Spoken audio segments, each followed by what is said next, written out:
All right, it is 7:35, October 22nd, and this is the Slant with Brandon Risher. I am Brandon Risher, and with me today is Coach Cayme, and we're going to talk about psychologist or life coach. Who's best at helping you? Oh. So what we're going to do again, we're always doing this to educate the public. So what we're trying to do is just to give some background information on some of the differences and the similarities.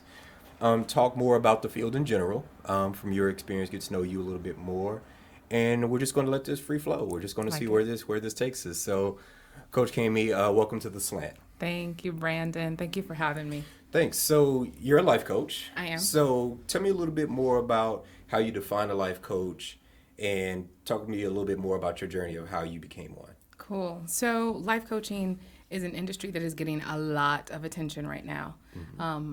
In fact, I just did a news segment, I think it's been maybe a few weeks ago, and it came about because the news reporter realized that they came across some statistics that life coaching as an industry had maybe quadrupled. It was some astronomical number Okay. of growth that has happened.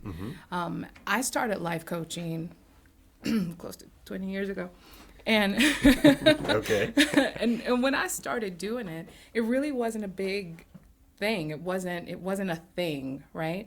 Life coaching as an industry kind of was born, well, depending on kind of which history you choose, but was born out of maybe some of the executive coaching, business coaching, uh, industry, and then of course the self-help, the positive industry.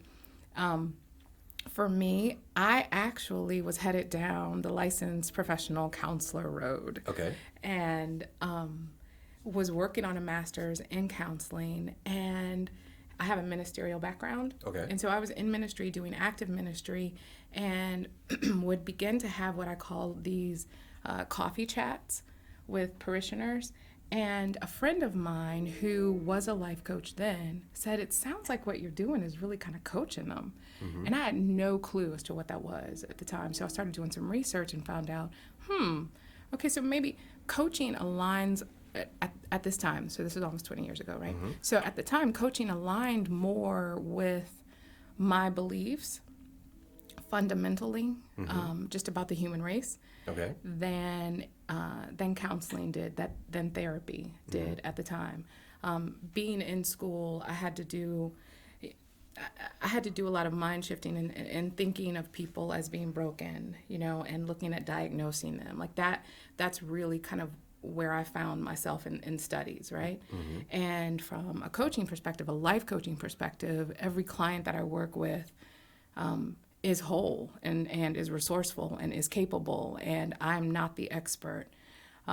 When it gets to those limits that are outside of life coaching, I send them to you, Okay. right? And to people like you. Such as, like, give me an example of something that you would see where you would say, okay, this is a little bit beyond the scope of what I can do, and I need to send one So to a this is, clinician. yeah, this is how I explain it. When coaching, we may talk about the past, but we don't delve into the past, right? Okay. The predominant conversation is about really defining where you are now, where it is that you want to go, and then developing a plan to get you there and allowing me, the coach, to hold you accountable. Okay. Okay? When you have an individual who is trained properly, because that's really important in this day and age when it comes to life coaching. Okay. And I will say that kind of as a caveat. We don't have a defining governing body, right? Okay. We have a couple of different entities that act as a governing body, and so we can voluntarily submit ourselves to them, but we kind of sit in the same place that social work sat before they had a licensing board. Yeah. And so when you are a trained coach, you know that those are the areas that you play in. You play in what's now and you play in the future. Sometimes you have to talk about the past, right? Just to get clarity around where you are now. But when I find that an individual is stuck in the past and hasn't been able to get over trauma or get over, if I see signs of addiction, or things like that, then I know that that's outside of my scope, because I am not a clinical psychologist. I am not a therapist. I'm not a counselor in that regard. So you said over the past 20 years, you've seen kind of a shift. There's been a huge number or a boom in the coaching industry. What have you seen from the time you started to now, as far as some of the differences in the approaches, who was getting into the field, maybe who's getting out of the field, and how has your evolution been as a life coach as you've gone, from 20 years ago to now? Yeah, so it's interesting because now I am seeing, I would say probably over the last 4 or 5 years, I have seen a growth within the mental health industry. So I have even worked with therapists who want to get trained and certified as a life coach so that they can add it on to their practice. Okay. I remember the first time I was in class with getting some we call them CCEUs, right? Okay. But getting basically Clinical continuing coaching, ed, education right? person, Exactly. okay. Yeah. And so getting some continuing education units, and there were some current therapists in the group. They were in the group because they were looking to get certified as a life coach, and having conversation with them before the class started. With me knowing a little bit more about therapy than they knew about coaching, I was like, oh, they are in for a surprise. Okay. and it turned out that after we finished the class and the course, and they were like, this is nothing like I thought it would be. Okay. I think the thought is that life coaching is so similar to therapy that any therapist, if you're a trained therapist, you can do life coaching. Okay. But there are some distinct differences. Such as? But let me say this. Okay. But now what I'm seeing is the training maybe from therapy, and I talk to a lot of social workers, LCSWs, and it seems like their training is becoming more akin to how life coaches are trained. Okay. So, for example, when you're in a therapist, when you're talking with a therapist, well, no, let me take it from this standpoint. Okay. When you're talking with a life coach, right? I'm going to ask you a bunch of questions. I'm going to ask you some really powerful questions, some really deep questions to make you think, to help pull those answers out of you. I'm not going to tell you what to do. I'm not going to give you advice. I'm not going to give you suggestions. I'm not going to act as a consultant in your life. Okay. And from what I've heard from my clients, it's very different from when they're in therapy. I know you, like, from your experience, how does that differ? Well, I mean, it differs, but so each therapist has their own kind of orientation of how they do therapy, right? They're different styles, different theories about how one does therapy. And I think a good therapist uses an integrative approach where it depends on the individual. Some people need more quote unquote coaching or coaxing to get information out of them. Some, you are a mirror to them. It just really depends, right? And that's kind of the art of therapy, is kind of figuring out what your client or your patient needs at that particular moment, as opposed to having a prescribed way of you do the world, right?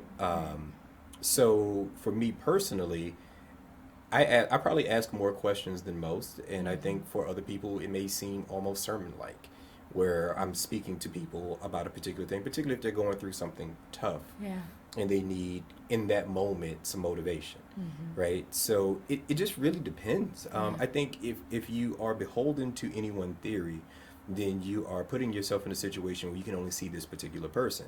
And That's good. that helps you in the short term, but not in the long term, right? And then you are a prescribed, I give you 16 sessions to go on about your business.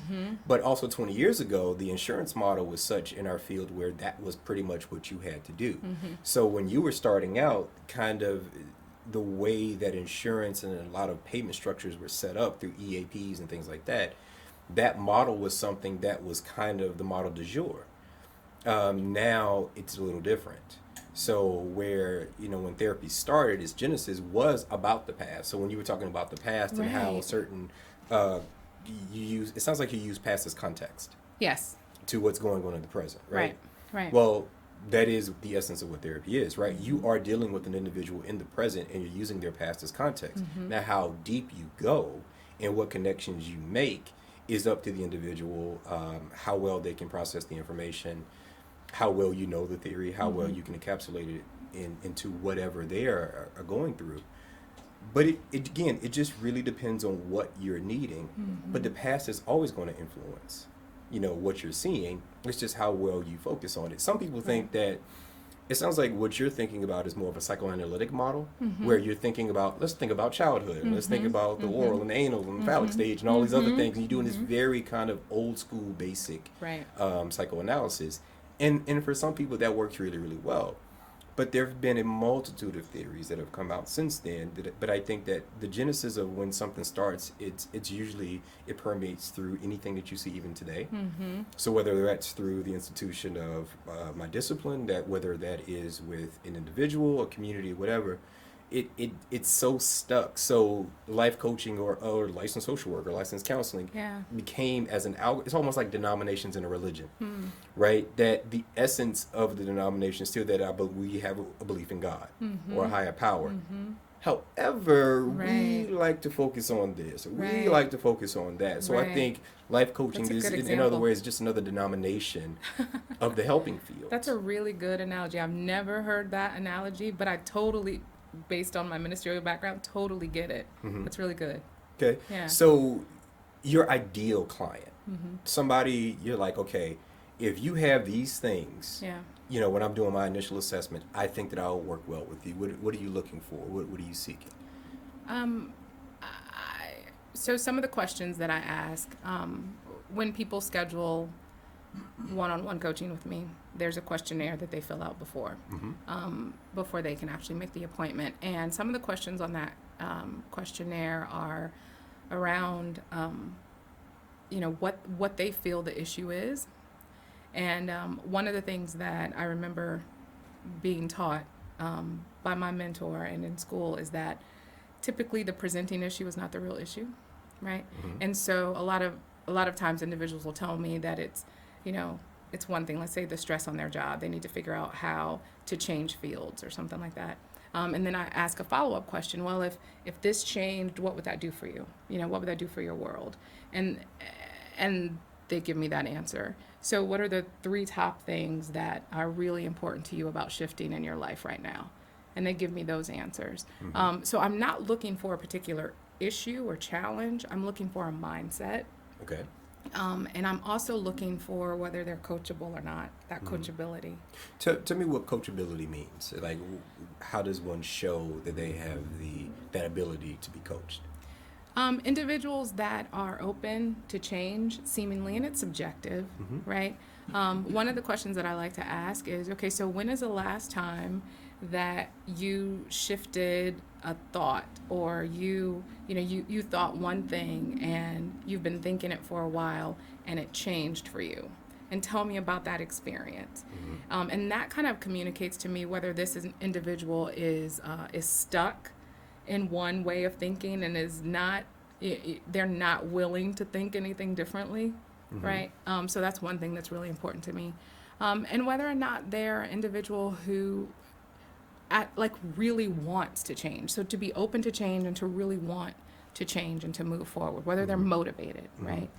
So when I hear about want, I think about value, right? That somebody can have a desire to change but doesn't see the value in the change they're actually wanting. Because it's one thing to want to do something different, right? It's like, well, I want to get the hell out this fire. Right. But I don't necessarily know what I want to do once I get out. Right. Right. So whether that's with medication, whether that's with life coaching, whether that's with therapy, like I was telling a patient today who think they should get on medication. And I say, well, how does this medication help your wife stop nagging you?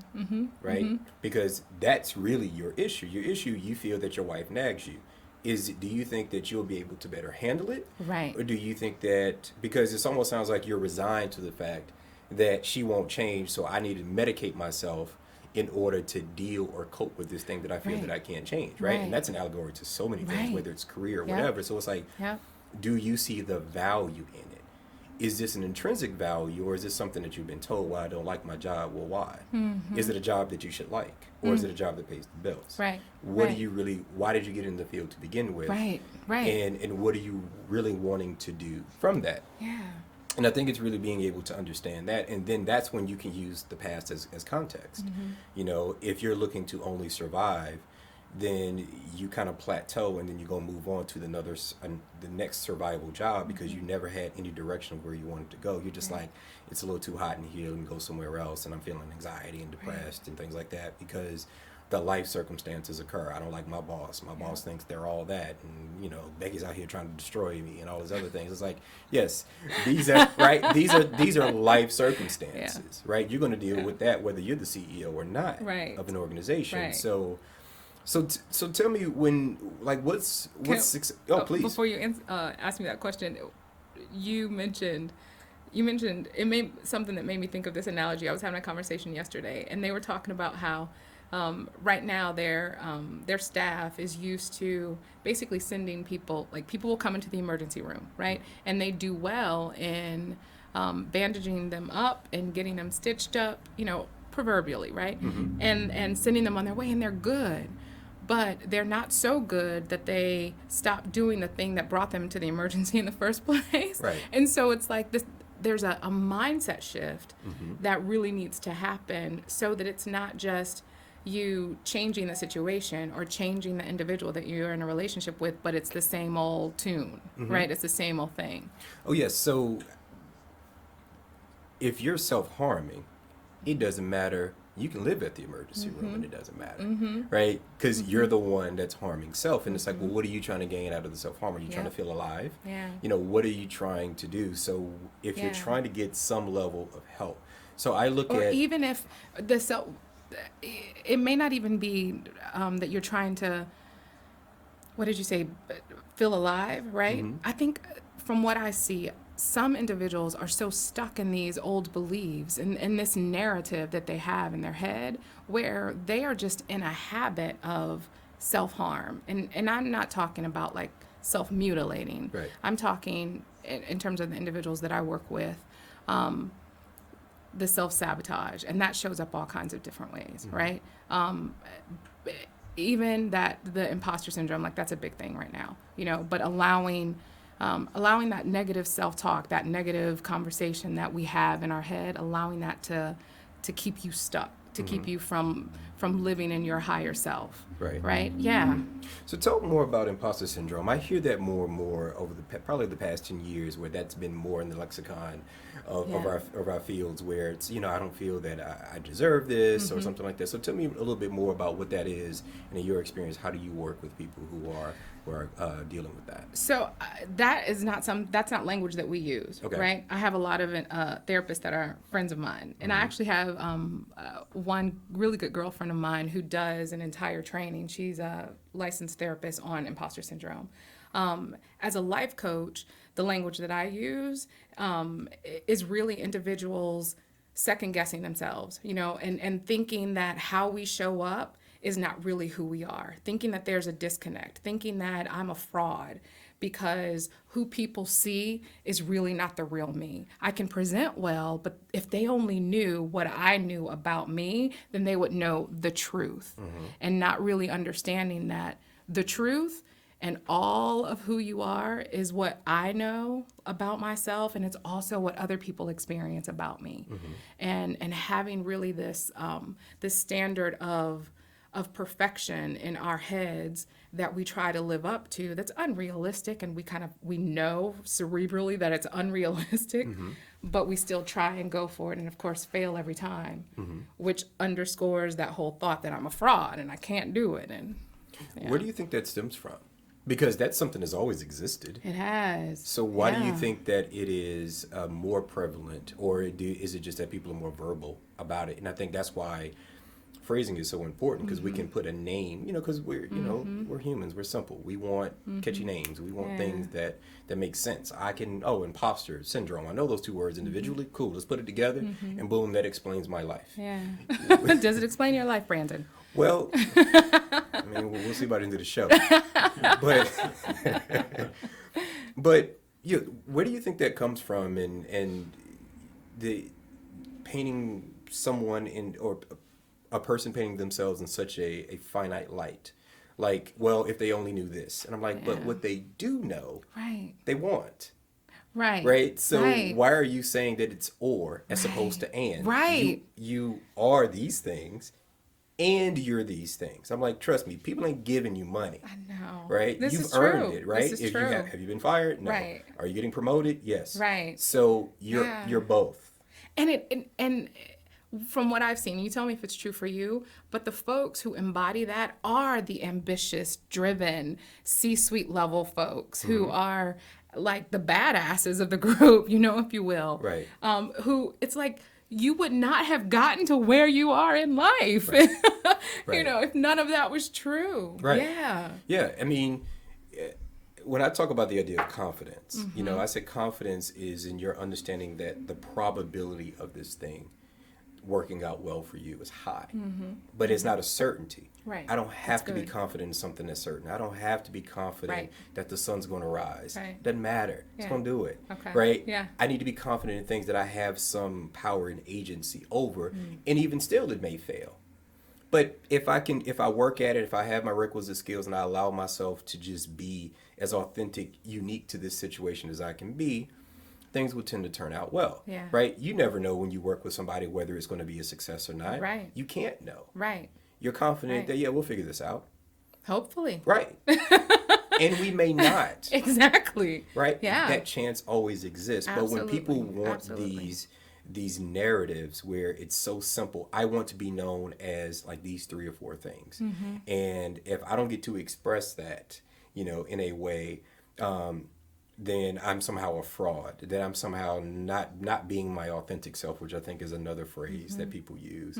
I'm like, what does that mean? We all live in context. We don't live a life without context Right. at all. Right. So for you to say, well, I need to be who I am every single time, and it's like, no, that's not true, because at certain places you're not that way. If you're at Granny's house, you may not curse, right? But Right. if cursing is part of your authentic self, Right. then but situationally to meeting with Granny, Right. I should not do that. Yeah, So yeah. we cherry pick when we want to feel authentic or feel like an imposter and a fraud. And a lot of times when the stakes are so high when it comes to money or how we value ourselves as an individual. Wait, let me pause you. Let me get clarification. We cherry pick how we want to feel like an imposter? Oh, no, how we want to feel that our authentic selves, Okay. what we want to project to the world. I got you, It's yes. always contextual. Yes. Right? Yeah. We dress certain ways in certain environments because Right. that's what the environment calls for. But aren't we being authentic in that moment? Like, is there room in the conversation to say, when I'm at Granny's house, because I know the rules, I don't cuss, Right. but I do show up authentically? Yes, but the same logic applies to work. Yeah, right. That's what I'm saying. The Yeah. same logic applies. It's all contextual. Yes, in this way, yes, my patients do not know parts of me that my friends know, As it should be. as it should be. But Right. it doesn't mean that I'm an imposter when I'm Right. at work. Right. You are paying for a very specific side of me Yeah. that is ultimately for your benefit. Yeah. So you're not So, supposed to see. okay, I see how you're using Right it now, there, right? so that's what I mean. So when Yeah. people are saying that I'm an imposter, I feel like that I'm a fraud. I'll say, Yeah. okay, well, who does deserve? Right? Yeah. What qualifications would that person have that you do not possess? Right. They're just Right. not. I mean, unless you got it through nepotism or something like that. Right. More often than not, you're qualified for something. So, but Yeah. people want to paint themselves in such a narrative that they take the and out and they replace it with or. Either I'm this or that. Yeah. And it's like, no, you're this and that. Yeah, and it's hard. Like it's hard. It's a thing that has to be overcome. Sure. Yeah. So as far as like success stories, what is a successful relationship look like with you as far as life coaching, you and a client? A successful relationship looks like one where they feel safe enough with me, in talking with me, that they are open, that Okay. they are completely honest, that they feel comfortable enough to explore some areas of themselves that they've not explored before, that they are open to being challenged. We grow when our reality is challenged. Yes. When our comfort zone is disrupted. But you need to be in a safe environment when that happens, right? And that's the only way that it does happen. So when clients feel safe enough with me that I can kind of help hold their thoughts out here and they can sort of dissect their thinking and go through things that way, then to me, that's a good relationship. Okay. Do you have any like quotes or kind of mantras that you go by that you kind of think about or that kind of shapes the way you view your work? That's a good question too, Brandon. Dang. I'm a psychologist. I better be I better be able to ask good questions. I love it. Any mantras that shape my work? There are several.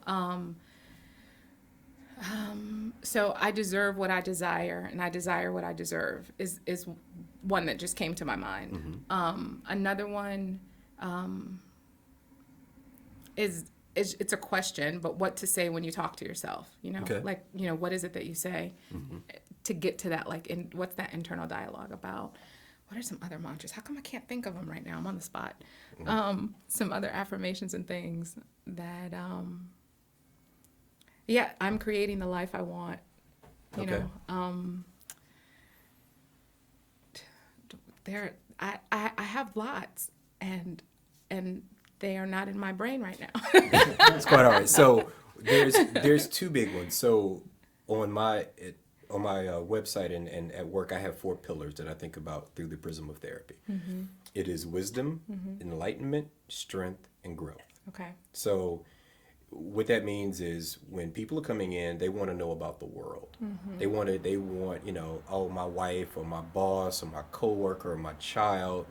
There's some relational aspect that they're struggling. That's their plight. Yeah. So they're trying to get an understanding of that. Okay. Usually. Okay. Enlightenment is about knowledge of oneself. Yeah. Right? Which is a little bit harder to do. Absolutely. Right? So people will come in, they're wanting wisdom. And give you a little bit of that, but for the purposes of enlightenment. So we're going to dive a little deeper. Yeah. From that, strength can occur. Yeah. It's a recognition. From the enlightenment, you're recognizing areas of weakness. You're recognizing areas where you can reinforce and even strengthen even further. But for the ultimate purpose of growth. You can have all 3 of those things, but if you're not growing from those experiences, then nothing really occurs. Right. You're going to feel pain from growing or not. Okay. When it's productive and when it's not. Yeah. So when I'm thinking about when someone comes in, that's kind of the pathway that I'm looking through. I gotcha. Wisdom, Okay. enlightenment, strength, and growth. All right. So I didn't understand the question. Okay. So now I'm with you. All right. Right? Because I was thinking affirmations and mantras. I mean, affirmations Yeah. could be part of that too, I but gotcha. that's something that I kind of think about when I'm doing my work, Yeah. or another one would be this for me. Okay. So reality is the reconciliation between the idealism of what you think life should be versus the flawed human nature of the people involved in that ideal. And you're trying to reconcile the two. Right? So when somebody is upset or angry or frustrated, they're usually inherently comparing their experience in the moment to some idealized version of what they think this experience should be. Right? So imposter syndrome could be, I think somebody in this position and or I should be this. I don't feel that I am that, and I am trying to make sense of the gulf between the two. Right. Right? So that happens all the time. So what I'm trying to do as a therapist is to, it's the gaps, right? And so when I'm hearing about an experience, when people are trying to put the puzzle pieces together, so to speak, as I hear that phrase, I'm just trying to put the puzzle pieces together. And I'll say something like this. Well, when we get a puzzle, we know what the picture is first. Right. Right? It is an exercise in trying to get it to something that we already know exists. Right? Some people don't hand you a puzzle and say, figure out what the picture is. They give you a 1,000-piece puzzle and say, Unless no, they're this really is a mean. picture. Right. This is a picture of this. Yeah. Make that happen. Right. So to me, that gives me, when people say that gives me an understanding that they have an idea of what they think their life should be. Yeah. Now, whether they can verbalize it or not, that's another thing. And some of that is trying to bring those things that they feel to light. But they're always trying to reconcile the idealism of what they think life should be versus the flawed human, emotional, irrational at times nature of who we are as an individual and who we are as a society. So that's kind of what I think of. Okay. So understanding your question better, there is kind of a 4-step that I go through with, particularly when I'm doing executive coaching or working with leaders or managers. And it can trickle over when I'm working with an individual who has more of a personal goal. But it's know yourself. And it falls, when I was listening to you, it's kind of along the same line, but it's know yourself, own yourself, be yourself, and then you help others do the same. So you can kind of see where that would work with managers and leaders, that same thing of really knowing yourself, figuring out who you are, Understanding it's the Johari's window is something that comes up a lot, right? Okay. And Can you explain for the audience what that is? yeah, so Johari's window is basically if you think about a four-paned glass, and one of the panes is the things that I know about me that other people know about me, right? It's the same. Another pane are the things that I know about me that other people don't know about me. And then the third pane are things that other people know about me and can see that I can't, right? Sort of our blind spot that we call it. And that fourth pane is just the unknown. It's yet to be seen. And so when working with people, and did I pass your test? Yes. Did you check? You got Okay. it. You got it. Because I saw it. Did you get it? That's what's important. And so, and working with individuals, a lot of times, there are many of us that we don't know our limitations. We don't know really our strengths. A lot of people don't know the things that we may know some of the things that we need to work on, but we just don't know ourselves.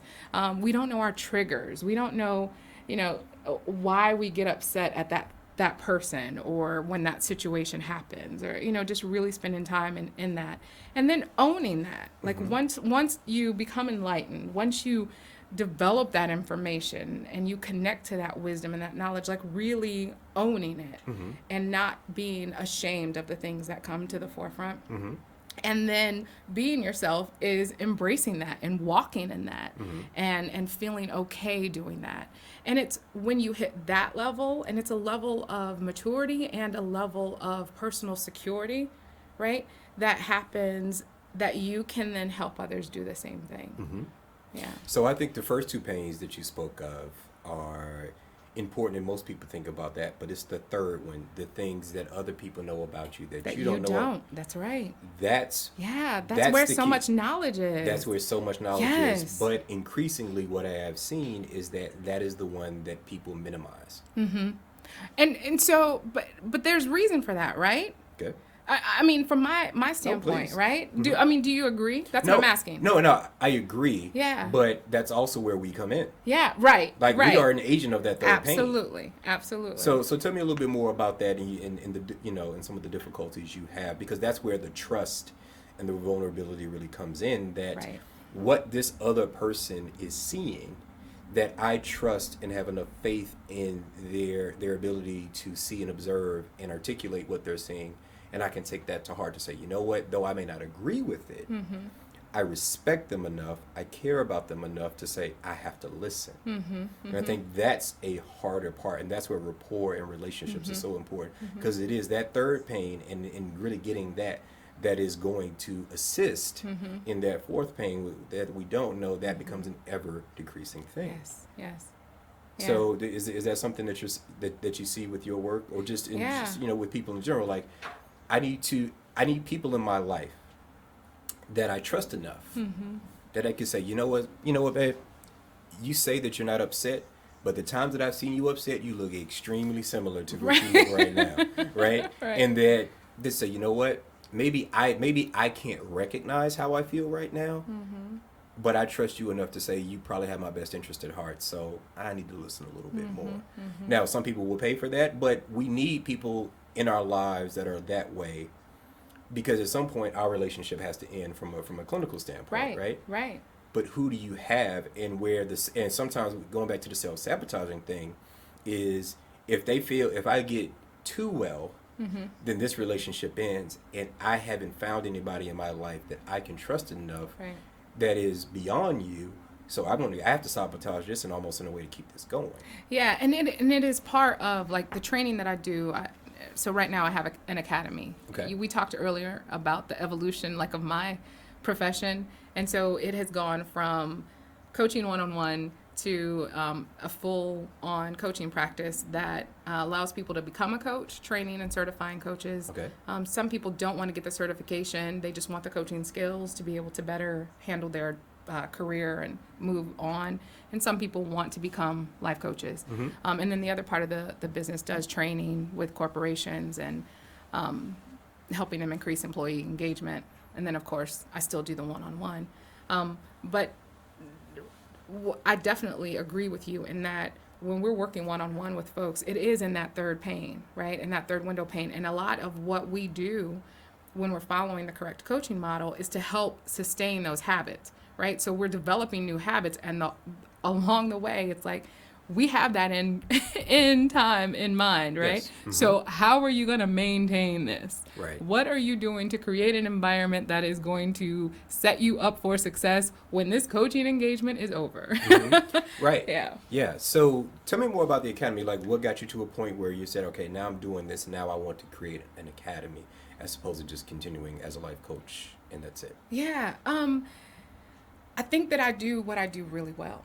Okay. Right. And I think it's because of the years of experience and the years of training and the awesome mentors that I have had.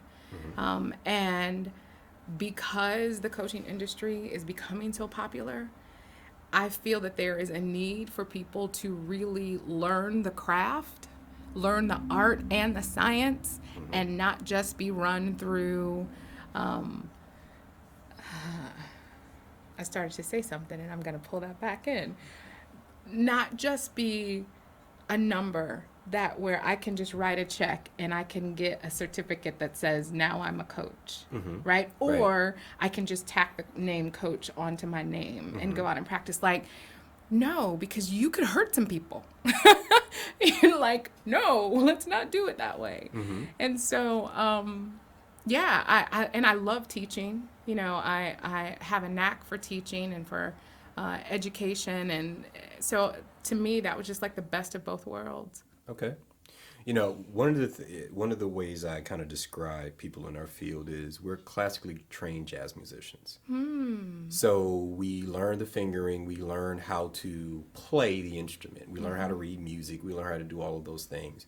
But when it's time for you to do your solo, you got to go.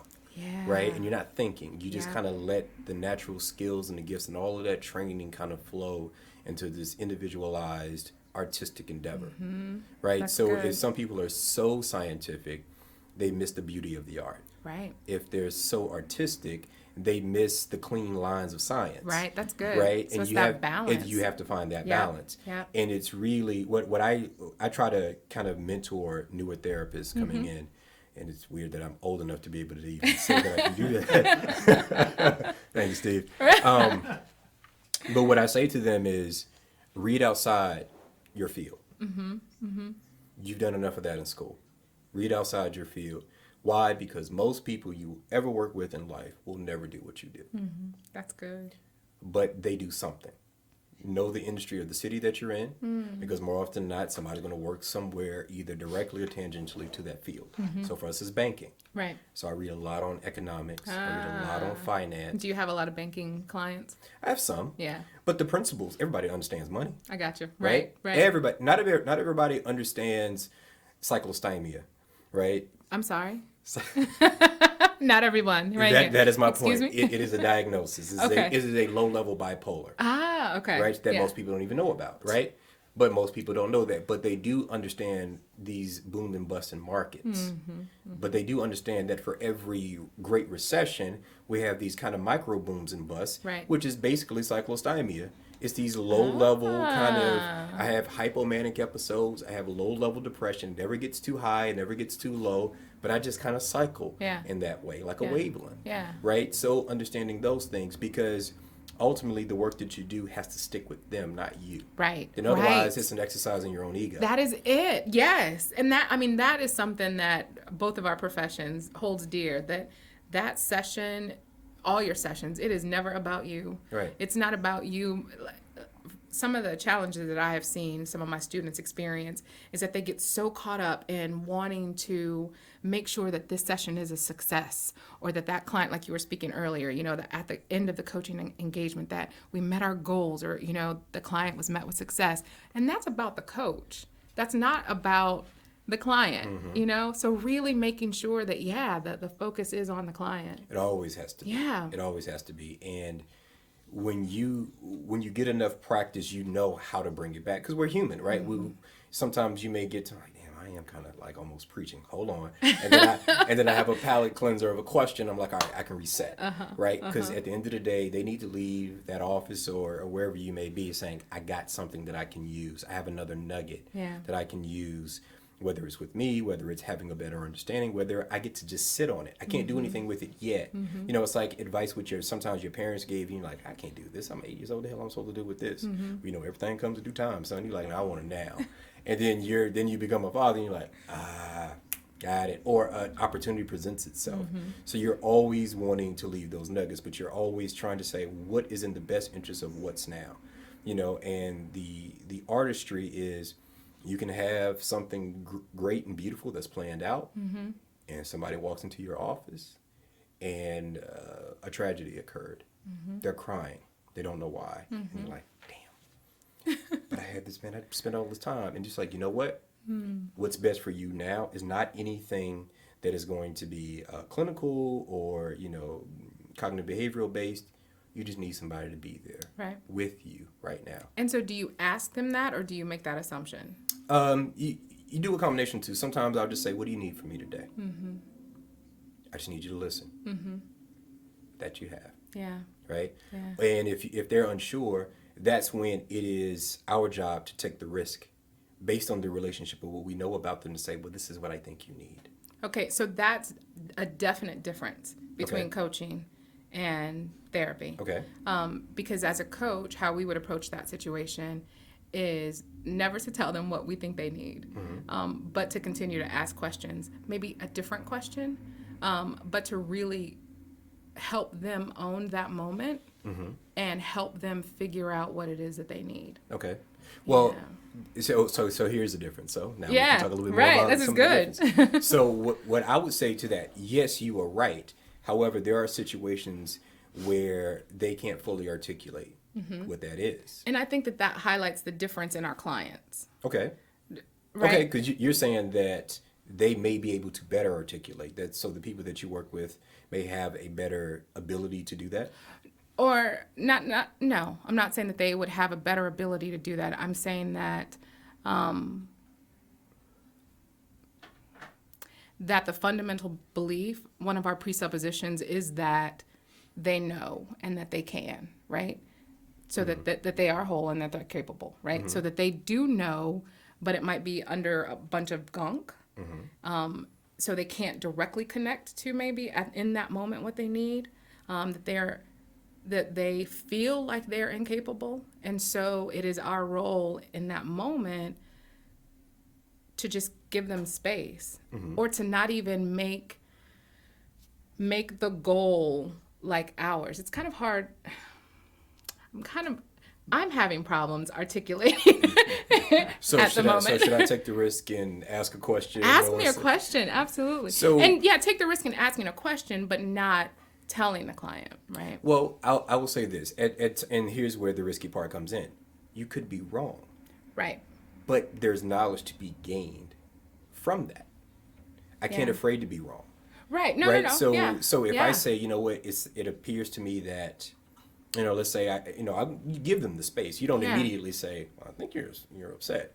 But once you say, you know what, I just can't, or so you say, well, are you sad? No, I'm not sad. I am. People tend to correct you. It's almost a reflexive thing. When you are wrong, people tend to correct you. Yeah. And that correction is data driven. It's like, all right, cool. Yeah. Because now you're engaged, because sometimes you just need to engage them. But that was a question. Yeah. Are you sad? As opposed to saying. But it is a question for them to confirm or deny. Right. Yeah. Right. So so a statement is baked into that question. I'm not asking them how you're feeling. Right. Right. Which is more open ended. Yeah. I'm giving them an answer for them to confirm or deny. Right. It's a closed ended question. Right. Yeah. So, and that can sometimes move it. And again, that's the artistry of it. For some people, that doesn't work. Yeah. And for others, it works very, very well. Yeah. So, and then you can say, well, can you tell me a little bit more about that? You know, how long have you been feeling this way? You know, and so I think, and that's the artistry, and that's the risk taking that therapists have to do. If you know, the behaviorist model, the Jungian model of therapy is a tabula rasa, a blank slate, right? And we're not supposed to paint. We are supposed to give people the colors, and they're supposed to paint, right? And though there is some, but that only assumes that they always have the requisite skills to paint the way they want, right? And that they are, and as a clinician, we are trained to that. Yes, we are an expert in certain areas. We're not an expert in them, obviously, Right. but we have to assume some level of expertise. And I can't be an expert in asking the right questions because that assumes that they have enough knowledge about themselves to be able to full-throatedly give me the answer that I need. Yeah. Sometimes I have to work with what's in front of me. I'm going to build those, going to help build those requisite skills, but they may not come in with that, because if I am dealing with something that is a repressed memory or something like that, that repression has probably been somewhat helpful for them in their life. You know, if you have domineering parents who didn't allow you to have a voice, Right. then how do you have both either the mental reps or the physical reps to even know how to articulate the way that you feel? And now I'm going to say, well, tell me how you feel. And they have had no practice of anybody that is a caring person or an authority figure in their life. And I'm saying, but if I'm assuming that they do, they may give me an answer, but that's assuming that they're knowledgeable enough to give me the answer of what they're actually feeling. You know, there are 88 human emotions. We know about 5 of them, right? So it's like, I know mad, sad, happy, angry, anxious. That's all I know. Nervous. Right. Yeah. Right. So, and that's what I mean, and that's where that's where the expertise comes in. To say, okay, I have to take these strategic risk, and I could be wrong. I'm okay. I'm wrong at least once a session, easily. But what I gain allows me not to be wrong about that again. And that's just an allegory to relationships. Yeah. If you have an intimate relationships, your lab partners, you get to try things out, because as you're doing these things, you get a better understanding of not just what you're creating, but to whom you're creating this thing with. And that's the beauty of it. But for me, if I sit back and allow them to totally take charge, then again, I am making certain assumptions where I'm not making any Yeah. assumptions about anything. So, but people who are pretty bright will check you, for lack of a better term. No, I'm not angry. I'm sad. You know, or an expression of anger may be sadness, but they have learned that the expression of anger is much more fruitful for withdrawal or disconnection than them simply being sad. Yeah. And they get really, really good at it, but so they can't even recognize the distinction between them being angry and them being sad, because behaviorally, the only thing they ever do is show anger. It's like, no, you're not angry. You don't want anything to change. You're sad at the fact that nothing can. You're feeling helpless, but you express it. And that's where that expertise, kind of, So kicks do in. you make that connection for them, or do they have that aha What- moment? You would hope that they do, Okay. right? But sometimes you have it first, and you say, you know what? This is what I am seeing. This is what, I'm not saying that this is so. This is an observation that I am making. I am making that when you tend to say this, because, well, one, I define anger as the emotion of change. Okay. Okay? So when I'm hearing that they're angry, but they're like, nothing can change, I'm like, no, that sounds like more like depression than it does anger. I'm not assuming that they know for sure what anger is and is not. That there are boundaries, because our bodies aren't necessarily that good at. I don't know if you remember the old eustress versus distress in health class.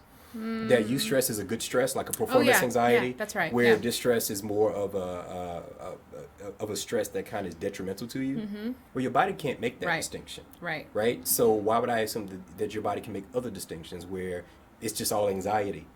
It's just, I can't. Now, as far as what I'm seeing, I can say, yes, my anxiety is based on performance, or my anxiety is based on worry or something like that. But the body doesn't know that. So you have to help people make those connections, that what you're feeling, there is a word that better fits this Okay. than just the 4 or 5 that you know. And from there, you can kind of see, like, now they're armed with more knowledge. Because if you're always expressing anger, for example, people tend to dismiss you over time. Oh, that's just angry so-and-so, right? If you say, you know what, I'm anxious, or I'm frustrated, or I'm disappointed, or I'm embarrassed, people are much more willing to engage with that, because they're like, you know what, I can associate with that a little bit more. But if you're only expressing 1 or 2 emotions, people will tend to paint you in that picture, and then they will behave accordingly to what they think about you. Going back to those kind of easy narratives Yeah. that, that people have. Well, I should never feel anxious at work. Well, of course you should.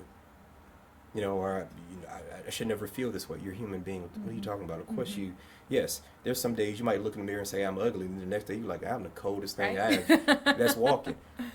Probably none of them are so, right? You're probably somewhere in between. Okay. Because that's your reality. Okay. You're not the best thing that's ever walked this earth, and you're not the ugliest thing that's ever walked this earth. Right. You're somewhere in between. But it's really about being able to take those risks and say, this is what I am seeing. It sounds like this is a better fit. And and I've had patients say, no, it is anger. Yeah. Now, because they're able to make that distinction to say, you know what, I know what embarrassment is. No, it's not that. It is anger. That's where the data really comes, and that's sometimes where you can move the conversation forward, because they can say, not only can I recognize it, I can recognize its limitations and the distinction between this and this other thing. When you don't have those boundaries of what a definition is, to define something means you're creating limits to it. When you define anything, you're creating limits by definition. If it is this, it cannot also be this other thing too. Right, but people being able to make those distinctions helps them when they're having these areas of life, because they're not painting a broad brush with everything, and that's where that training and sometimes having to be more assertive and saying, this is what I'm saying, because you're helping them, not necessarily just for that moment, but also helping them arm with more knowledge that can help them going forward within the relationship.